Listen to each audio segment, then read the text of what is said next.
Season 2, Episode 5, Jimmy Mello, Language Teaching. This is the Actual Fluency Podcast, helping you become a better language learner by providing motivating weekly inspiration, as well as top tips and tricks from expert guests. And now, your host, Chris Broholm. All right, everyone, welcome back to another episode of the Actual Fluency Podcast. Today, I'm really delighted to welcome Mr. Jimmy Mello onto the show.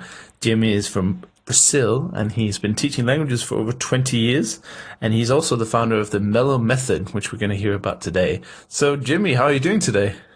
I'm doing great. How about you, Chris? Oh, I'm fantastic. I love Thursdays, Okay. favorite day of the week.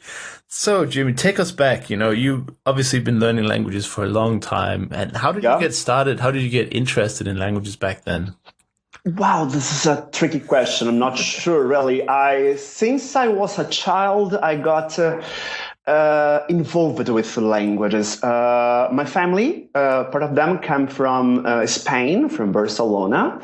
Even though I didn't use this language at home, I generally listen to this language.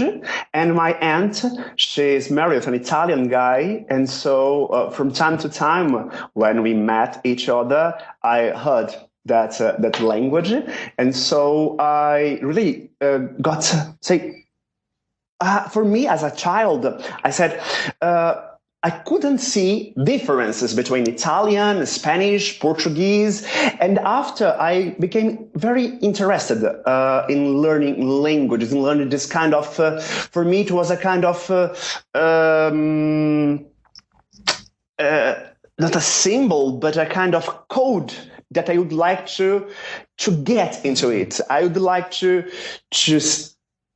try to get contact with the husband of my aunt, to my family, to know more about that. And so I would say that I fell in love with languages since I was 11 years old, or I don't know exactly, but since I was a child, I cannot say that it's before or after languages. For me, language is a part of my life, as a hobby, everything that I do is related to languages. Right, and so because you had sort of in your family, you had a lot of connections or a lot of different languages around you. Do you think that sort of sparked your interest in other languages? Yeah, maybe it started. Yes, it started. Yes. Nowadays, my aunt, she lives in Italy, but I do not have contact with this anymore. But after this, called my attention to start learning that. And then it was a long time ago. We had no internet. And so I had to discover ways to learn foreign languages. And I have a very good library here in my city. And so weekly I went there to take a book and try to learn by myself. And just after, I started to learn languages in a formal way, because I think 20 years ago or more was not so easy as it is today. Right. And so language learning is my passion.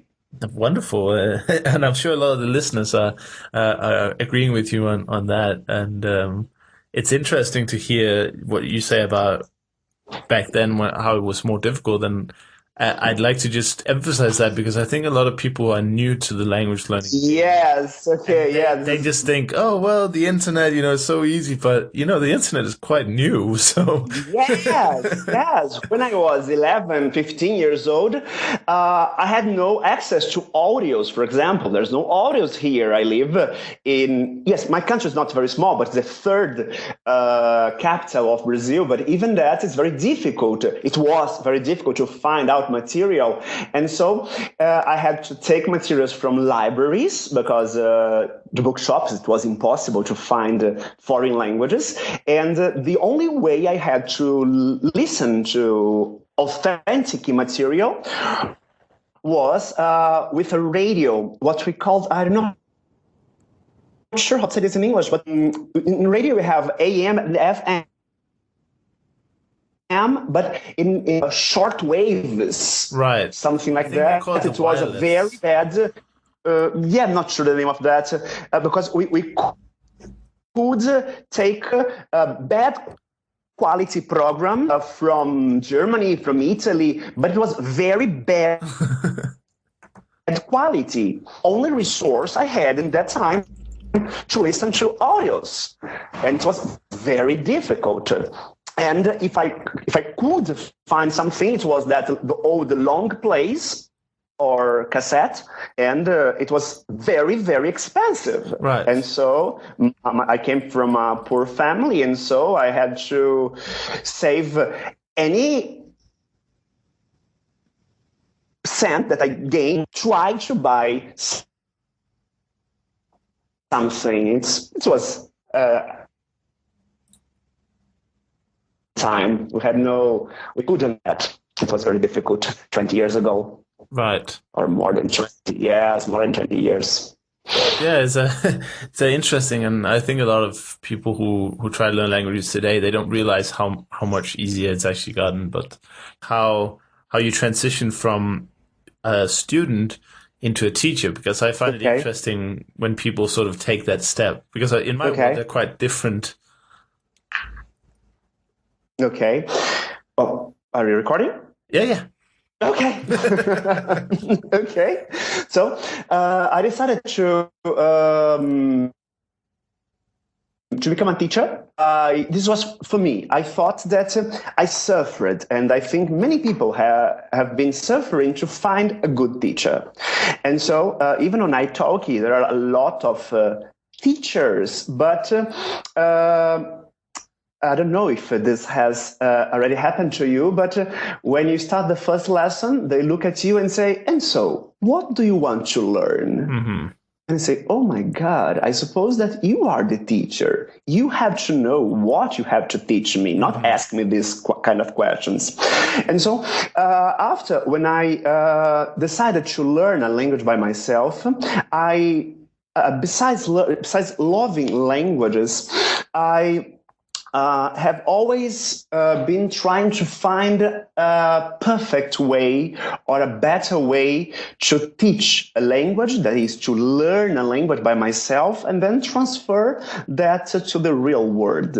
Because every teacher that I found in my life, not every, but most of them in the schools, they could not teach me languages. They just taught me grammar. In schools, people, the way people teach at schools do not work because they treat a language as a dead body. But for me, a language is a being. It's like a human being. That is, it was born, it grows, then it gets older and dies. And so we have to look at the language as something like that. But in schools, they insist in treating a language as a body that is there, and you have to open the body and study what it is inside of it. That is, they only teach grammar, grammar, grammar, and grammar. And so I decided to say, wow, I have to do something about that. I cannot teach grammar. I love grammar for me, but I know that people really do not understand grammar. They pretend that, okay, I know what's that, but in fact, they do not know what's that. If I try to teach you the subjunctive in English and Spanish, in English, you don't have that, but in Portuguese and Spanish, in French, you are going to pretend that you are understanding, but you aren't. And so I had to find a way to teach, to overcome that barrier and to help people. And so for me, this came as a way, obviously, to earn money and to help people to overcome this barrier. In Brazil, it's very common to say, hello, do you speak English? No, I don't speak English, but I study English. This is terrible because they pass their entire life just studying English, and when they travel, even in the immigration, they cannot speak anything. Maybe the officer, if they are lucky, can change to Spanish, that Brazilian people can understand a little bit more. But I would like to change that. And so I decided to teach a language using a different approach. This was not easy. I made a big research. I have been to university. I have 2 degrees, one in linguistic and the other one in the educational science or pedagogy. And I really want to know more about how we learn a language. And it's at the beginning, obviously, when I started teaching a language, I used the same old-fashioned approach because I didn't know anything else. But the result was that the student did not learn anything. And so after trying, reading, researching, I could create and use what I found in the market. And so I decided to create my own method. And now, obviously, the method was born in 1995. This year, we are celebrating our 20th anniversary. Congratulations. Yeah, thank you. And after that, obviously, the method has changed a lot. But the basis is the same. That is, I believe that we only learn a language through conversation. And so what I think that's very important, that this calls my attention, that taking about your question, polyglots are not necessarily good teachers. They are good learners. Yeah, exactly. Yeah, and sometimes a person thinks that, okay, I can speak 12 languages. Maybe I can teach a language. No, you can't, because you can learn a language by yourself, and you cannot reproduce what you do to teach a person. I remember the time when I met Benny here in my city. He was learning Arabic, and he passed, I think, 12 hours studying Arabic in his flat. And the question is, does it work? Yes, it works. But we cannot transfer what Benny does in that 3 months studying 10 hours a day to a common person. And so this sometimes people get frustrated for that. Wow, that guy can learn a language in 3 months, but I can't. And I have sometimes to tell them the background. Yes, he can, because he's a very dedicated person. Right. He puts 10 hours during 3 months learning a language. Right. If you want to do this, you can. And a person says, wow, I have my life. I say, I know that.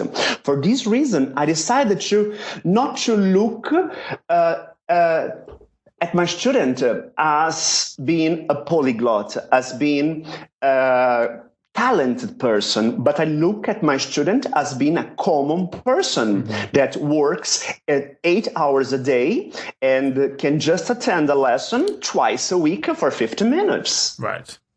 And so I had to create something and not expect that student will speak fluently in 3 months. Not because it does not work. Yes, Benny method works if you follow it. But for common people, it's absolutely impossible. Yeah, they don't have the spare time to work so hard. Yeah, and don't have the motivation. Right, and yeah, I guess what you said about learners not being teachers, I kind of find the analogy is like if you look at coaches in sports. You know, Tiger Woods' golf coach. He's obviously a better coach than he is a player. Sure. He obviously is a decent player, I imagine. But, you know, if there's a coach out there who's good enough at coaching to coach the best player in the world, he's, you know. Yes, he's and this is a very good point. Yes, it's a very good point. I quite believe that, for example, Benny is a fantastic coach, for example. He can give a lot of tips and strategies. His book is full of that. This is fantastic. But he's not a language teacher. A language teacher is a person who is on your side twice or 3 times a week teaching you the language. Because some teachers, they teach you something today, and they expect that magically on the next lesson you will remember every single word. And I say, wow, don't you remember this word I told you last week? Right. And I say, yes, but I forgot. I am an engineer. I am a doctor. And so this is a problem. So it's very good. The perfect solution should be to have a language coach to give you that training, go there, and to have a language teacher. This should be fantastic because one will teach you the language and the other one will keep you motivated. And for that, I love your podcast because every week when I listen to it, this gives me more stimulus. I think Actual Fluency is a kind of coach, a weekly coach, because when I say, oh, I'm very tired to listen to study. And so when I listen to a person telling their story, I say, wow, great. But I cannot say that I learned a language with Actual Fluent podcast, but this is not the aim. The aim is to be a coach. Exactly. Well, thank you for yes. that. That's nice. Yes. You know, I recommend my students to listen. I like them to listen to audios, authentic audios. And at the beginning, I recommended them to listen that old podcast from David Mansour. I forgot the name, but now he stopped it. And now your podcast is my recommendation for my students. And it's fantastic because of that. They sometimes think that they are losing motivation. They think, I will never learn a language. This is very difficult. And I try to convince them, but I am their teacher. Say, you're my teacher. Obviously, you are going to say that I'm good.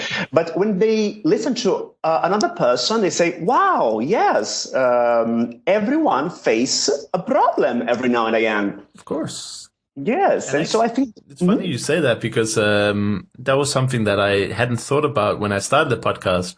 Because originally the podcast was meant for English speakers because that's sort of that's just the biggest language of the internet.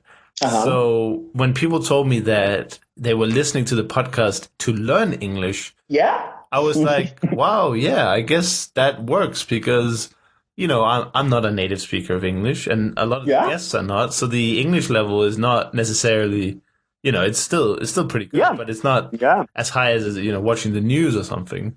Yes. So I'm very excited that people out there, and I guess I'll give a shout out to people in Brazil listening to this. I know there are some people out there. Yes. It's really cool that you guys are tuning in to listening to this.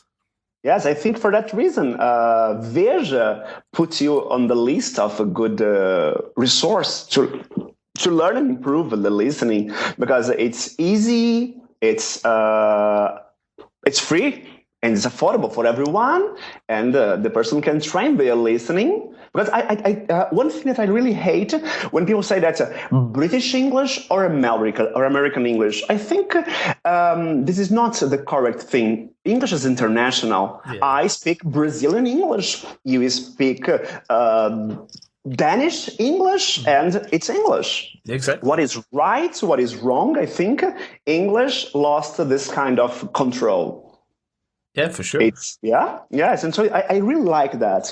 For example, here at school, we have a teacher he's from Netherlands. And so people say, is he a native speaker? I say, yes, he's a native speaker from Netherlands. So he speaks the English from the Dutch English. Right. And so it's an international English. Exactly. So what other, the thing I really like about having a teacher, I'm using italki, and I think I don't necessarily call my tutor a teacher because she doesn't do, I don't ask her to teach me the genitive and then she does a presentation and stuff. It's more like we'll talk, and if I do something wrong, she'll explain it. So it's a bit of a teacher, but I really think the power in having such a person and you meet up, like for instance, if you're in Brazil and you went to your school and you were there twice a week, basically what I considered, it's like forced learning. And for me, who struggle sometimes with motivation, like everyone, I imagine, it's really awesome to have somebody sort of do the motivation for you. You just have to show up, Yeah. I find that really powerful. Yeah, the problem with italki is exactly that. The teachers are not teachers. Right, the tutors. And yes, even those who has some degrees, they really, unfortunately, have to tell that they cannot teach. Sometimes I hire a teacher to teach me something, but this person cannot really conduce a lesson. Mm-hmm. And so this is very frustrating because at the end of the lesson, I feel that I haven't learned anything. I have practiced it. He has corrected me because some teachers there on Italki are very focused on correction. And sometimes I ask them, let's try the following. I will try to speak. And if you understand me, ignore my mistakes. And after on, maybe we can work on that. Because the first aim is to speak from day one. And so if they cut me every single mistake, especially in Russian with those cases, he will cut you, I don't know, in one sentence with 10 words, they will cut you 10 times. Yeah. And so they are not prepared to teach a foreigner, for example, your language. I have studied a little bit about Danish, and it's apart from the pronunciation, it's a reasonably easy language. You have no verbs. It's a pretty easy language, but comparing to Russian, it's very difficult. But those teachers, they do not realize how difficult should be for a person who has no verb conjugations, no changes in the words, learn their language. Yeah. And so this is a problem with Italki. They don't have a methodology. I cannot say we start the lesson, and at the end of the lesson, I don't know if this has already happened to you, but at the end, I felt that I will never learn this language. It's not because of the language. Maybe it's because the way the teacher delivered the lesson to me. Yeah. This is very frustrating. I tried a lot. Obviously, I have found some very good and others that are open to my suggestions. And I prefer those that are more open, especially generally when I see a teacher who has just delivered 2 lessons, I think that's perfect for me because I can help him. Right. Because when I see a teacher has taught 1,000 lessons, maybe he has his own old-fashioned methodology, and you never accept my suggestions. Right, and I think for that reason, I recommend people, trying out different teachers. Don't give up if you have a bad experience, because it is a bit of a lottery to go to Italki, particularly if you choose big languages like English. There are so many tutors that you just kind of have to try. And, Italki gives you 3 trial lessons. You can get some discounted testing lessons. Mm-hmm. But at the end of the day, if you're not satisfied with the service you're getting from the tutor, find another one. There are so many on there that some of them are bound to fit you. I mean, I think there's also a personality thing, where if you don't kind of connect with the person, if there's no chemistry, then it's really boring to sit and do tutoring lessons. But I was lucky to find one in the first attempt. I was great. Yeah, I was recommended somebody, and she's just so nice and accommodating. She does interrupt me a lot with mistakes like you just talked about, but I don't mind that per se, because I think that, my personal view is that every single time I get reminded of a mistake, you're sure I don't necessarily fix it the next time, but then when she's told me 10 times, okay, now I fix that mistake, and then I can move on to the next. But I do see, I guess this is probably because, I've been doing it for over a year now, so the mistakes are not every word, but I can imagine if you're just starting out, just saying to the person, just take it easy with the corrections. It's probably a good idea. Yes. I'm a very methodic person. For that, I had to develop a method that is standard. Every lesson is the same, from A1 until B2. C1 is different because it's quite advanced, but it's the same lesson. And so for every language that we have been developing. And so for this reason, for me and for my student, this has been perfect. This works quite a lot because we really focus on conversation, but not on free conversation. It's based on questions and answers, direct questions and direct answers. During the 50 minutes, the student is bombarded with questions and he's forced to answer them as long as possible so that we are going to get to fix the structure. I don't like to give my students this freedom to create out of their minds their own sentences, but I want to give them questions, sometimes starting from the beginning, like, what's this? It's a pen. Is this a ceiling? No, it isn't a ceiling, but it's a floor. And after that, we can discuss grammar.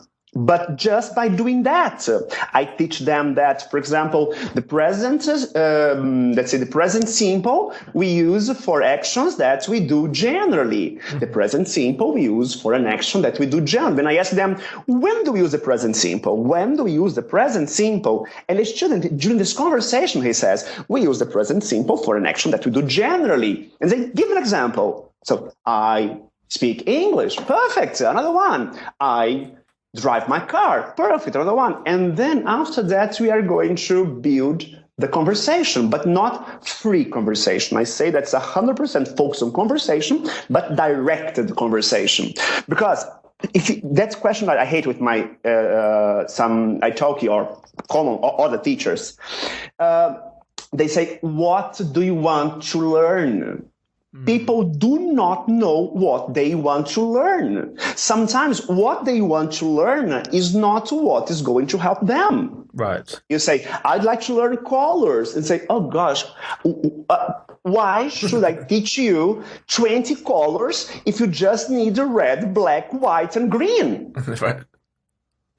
And so this is a problem. The teachers sometimes prepare long lists of colors, and what we need is to use them.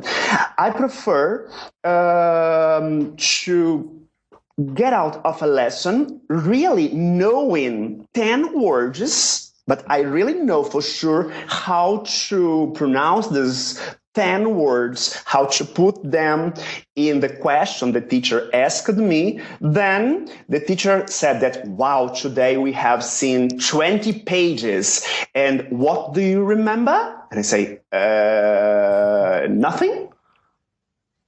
This sometimes happens in many lessons because the teachers has no.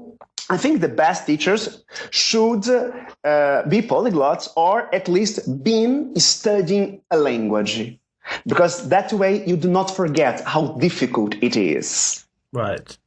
For example, with Mello Method, it is ready for many languages, but at the same time, I learn with it. At this very moment, I'm studying Dutch and German with it. And so not just to, I have a basic knowledge of German, but not just to prove, first of all, to prove that it works, but to feel what my students are feeling.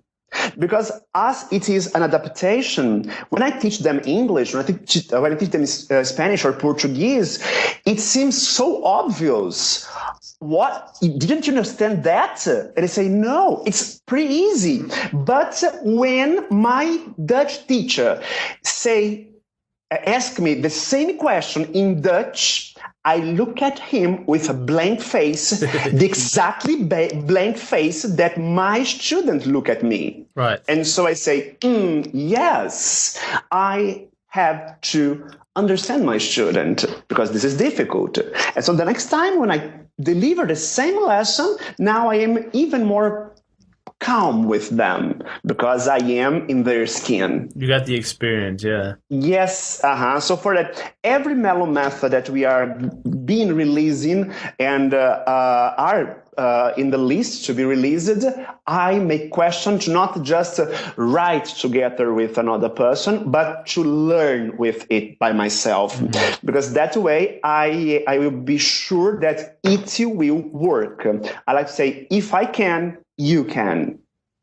Because it's the same standard. And for me, I like this routine. This routine is fundamental for me. Right. And I think for many students, it should be. Of course. I mean, a lot of people are criticizing the traditional teaching methods. Yeah. And they say that, the quote, languages should be learned, not taught, is sometimes thrown around. Yeah. What do you think about is it true for some people that you just need a teacher, or is it... Okay, it's a good question, Chris. Yes. Okay. Let's see. For some people, I really believe that they do not need a teacher. Yes. Some people have a kind of gift, a talent to learn languages, and so a teacher will not help them. But I think in this polyglot gathering where we have already 300 and something inscriptions, and I think maybe for those people really do not need teachers. But for the rest of us, people need a teacher because people do not have the necessary motivation to carry on. And so this is, yes, we cannot teach a language. A language can only be learned.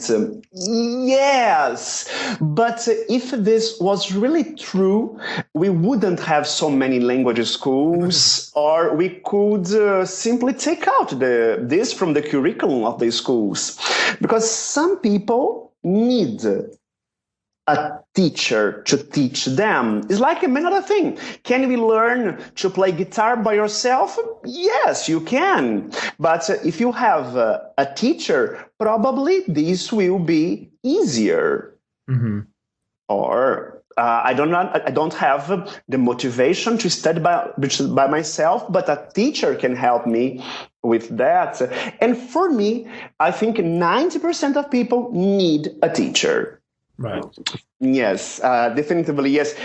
Obviously, I can teach. If they do not do their part, they will never learn. It's not magic. Right. But I tell to my students, I guarantee that after each lesson, you will study 10 minutes, only 10 minutes every day, this including holiday, Sunday, every day, you are going to learn a language. So attend to my lessons twice a week, 3 times a week, and 10 minutes every day. And I say, can you give me these 10 minutes every day? They say, yes, I can. So you are doing your part. So yes, I truly believe that with 10 minutes every day and with a good method, with a good teacher, I think you can reach your goals. Not in 3 months. No. But after a while, you can reach that. Do you think people have the biggest problems with the actual material, or do you think a lot of the work that teachers do is teaching students how to actually learn a language? Yeah, the material is a very, very big problem. For example, it's very difficult to find a material to learn a language.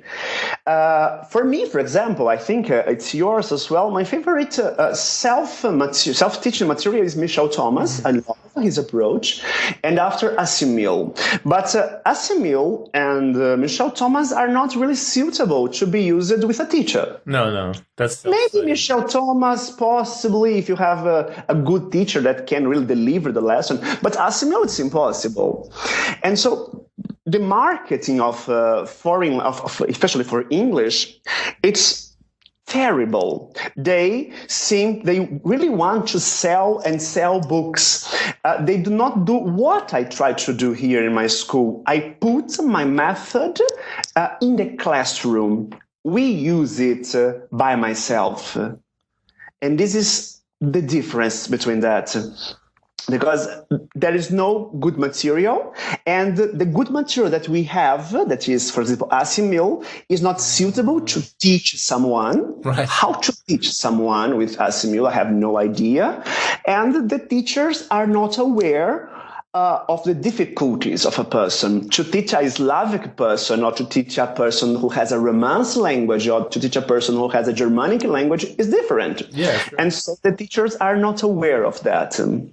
It's fascinating. So you basically just decided I can't find the material that I need, so I'll just have to make it myself. Yeah, sure, yes. If you have the discipline, is a problem. Discipline is the key to learn any language. Yeah. For example, if you want to learn a language by yourself, I can tell you, Michel Thomas will take you to B1 probably level if you are good enough. And after that, if you want to go further that, take Assimil. If you are really consistent in your routine, you will learn a language. You don't need me. You don't need Mello Method. You don't need a school. But this is the problem. We need some people really need a person to say, go ahead, it's that, and really teach things.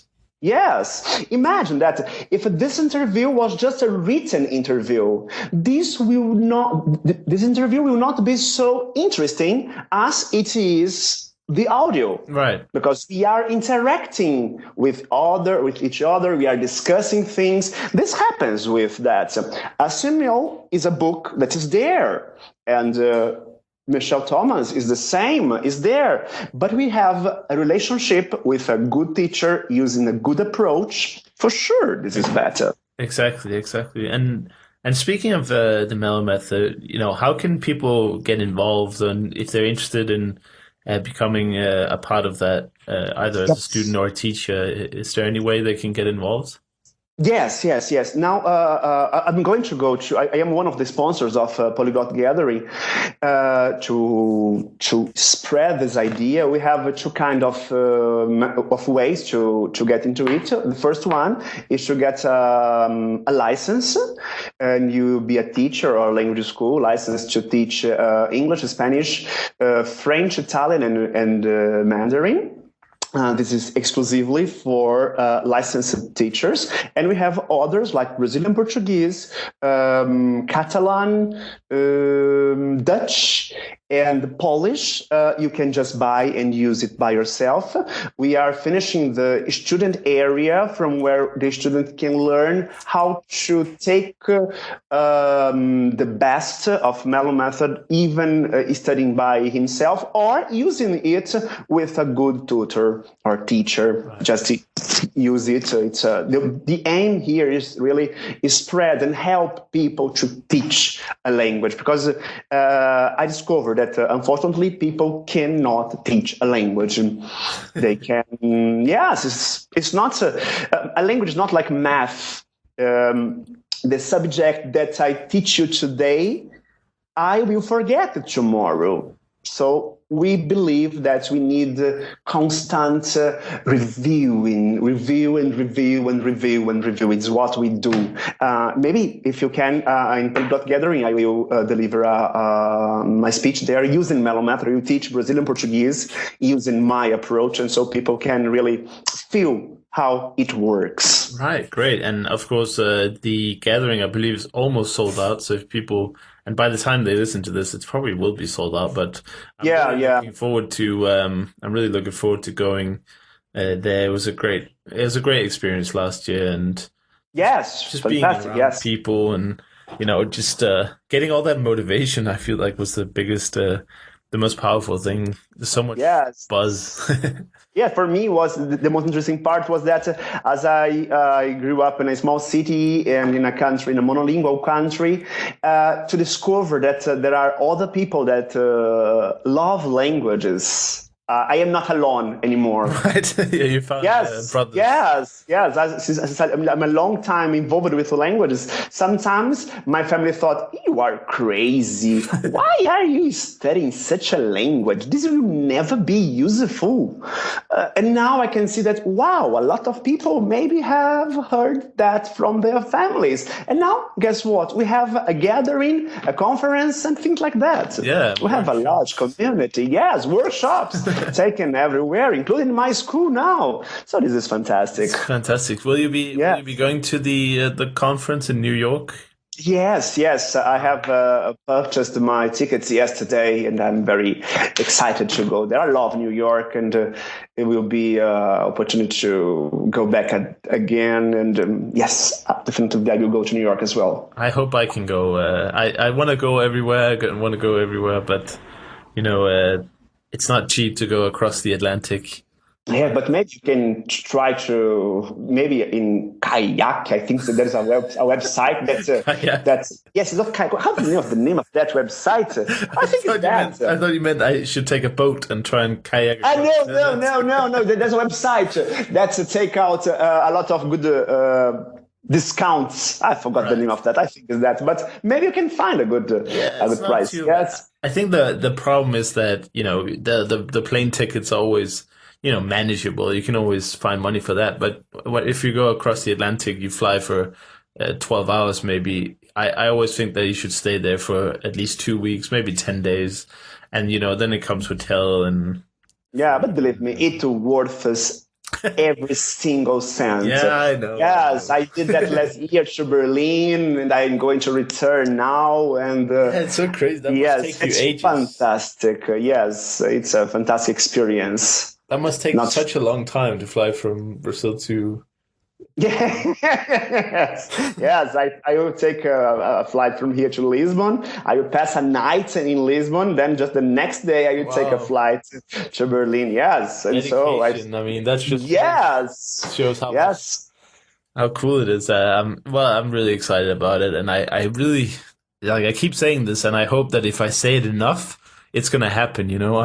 I will go Yeah, to New York. I hope so, and I hope to yeah, also come visit you in Brazil. Brazil is one of those countries I've had on my radar for a few years, and now when I finally have a job that allows me to travel, and yeah. I'd love to come and visit you in Yes, Brazil. and if you come here, Belo Horizonte will receive you with our common welcome. We're welcome to be here in my place. I look It's my pleasure. Yeah. Look forward to it. Anyway, Jimmy, it's been such a pleasure to talk to you, and I hope that people really started to get some answers about teachers in languages because, in the polyglot community, there's not much talk about Yeah, I teachers know and that. the teaching Yes. side. So I hope that people enjoyed this rare opportunity to hear from a teacher and why it's Yeah. important Yes. and what you can sort of get out of it, and also how to become how to be a better teacher.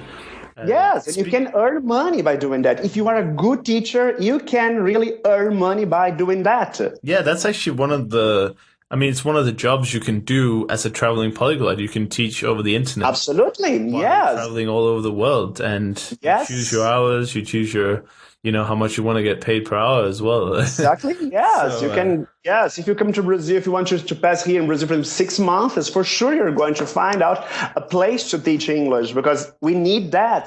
And so, be a good teacher, use a good methodology, and so this is very interesting. Last year on the gathering, I think almost nobody talk about how to teach a language. I think I delivered a speech about that, but unfortunately it was in Spanish, and so didn't call too many people's attention. It was full, but maybe it was in English. Maybe more people would attend to it. yeah, I don't speak Spanish. I wouldn't have seen it, but yeah, you're right. There's not much content about teaching. Yes, yes, and it's one of the areas that really can guarantee a good amount of money to everyone. Translations is boring, and yes, I have already made some translations, but I think it's boring. But teaching, no, every day is different. We have a certain routine in my case, but It's different. It's like I am. People pay me to help them with my hobby. I think I really love that, and for me, so I leave the job profession. I'm very happy doing that. Yeah, that's a wonderful description, and I hope that a lot of people will do that as well. I know that, for instance, you just said that Brazil would were lacking English teachers, but I Yeah. also know that if people like Asia, Korea, Yeah, I have China, heard. I Yes, know that and they Poland like. as well. Yeah, I know that there are so many countries in the world that if you are from countries like America, England, I mean, even Europe, like I would imagine most Danish people would be able to teach English as well. Sure. Yeah. If you're from a country that has a strong English background, then you can basically go anywhere. And a lot of these countries, they'll simply give you a living wage and a place to live Yeah. Yeah. for teaching in their school. And I think a lot of people do this as a sort of experience. And if you are looking to travel into the world but don't know how to afford it, look into those programs. You can also get the Exactly. Yeah. certificates and everything.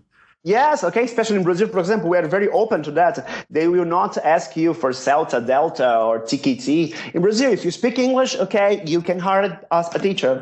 Right. Yes, it's a very flexible country. That's how it should be. And now we are the seventh largest economy in the world, so nothing bad. Yeah, man, that's a lot of investment opportunities in that country for sure. Yeah. So, all right. If you have another question, just let me know. Yeah, definitely. And I also invite people on the show. I know you're in the VIP section as well, so if people have a comment for you in the forum, so welcome to go in and ask a follow-up questions. But for now, I'm just going to say I look forward to meeting you in Berlin. I will be in Berlin. I've booked my tickets, and great. You know, the flight from me to Berlin is 45 minutes. Okay.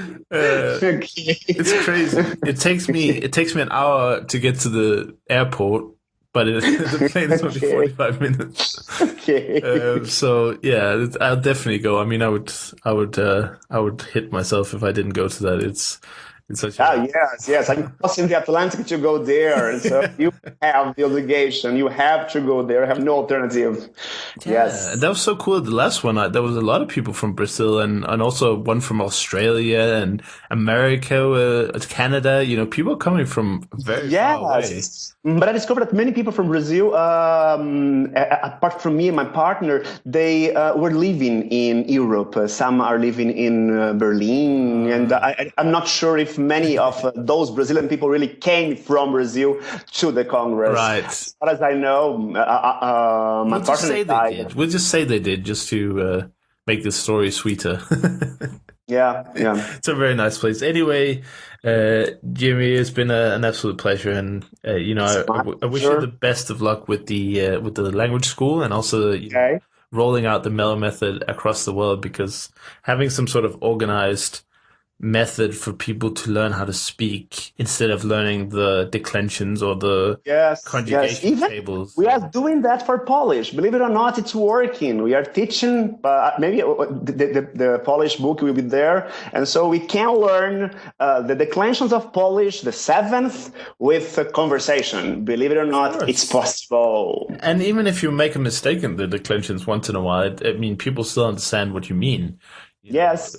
That's how language is, even with mistakes, you still be understood.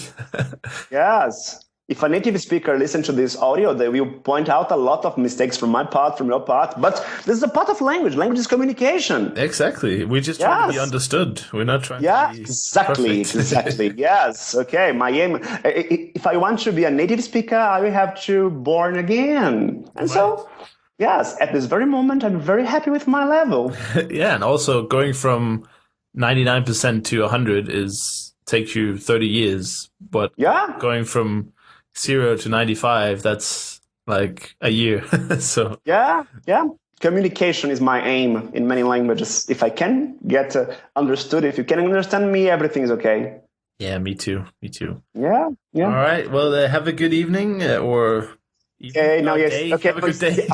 Yes, now it's 2 p.m. here. Okay. Good afternoon, and yes. Have a good evening for you. Yeah, thank you, and I'll talk to you soon. Okay, talk to you soon. See you in Berlin. See you. Bye for now. Bye. Thank you for listening to the Actual Fluency Podcast. If you would like to get more out of the podcast, check out the VIP Club by going to actualfluency.com/VIP.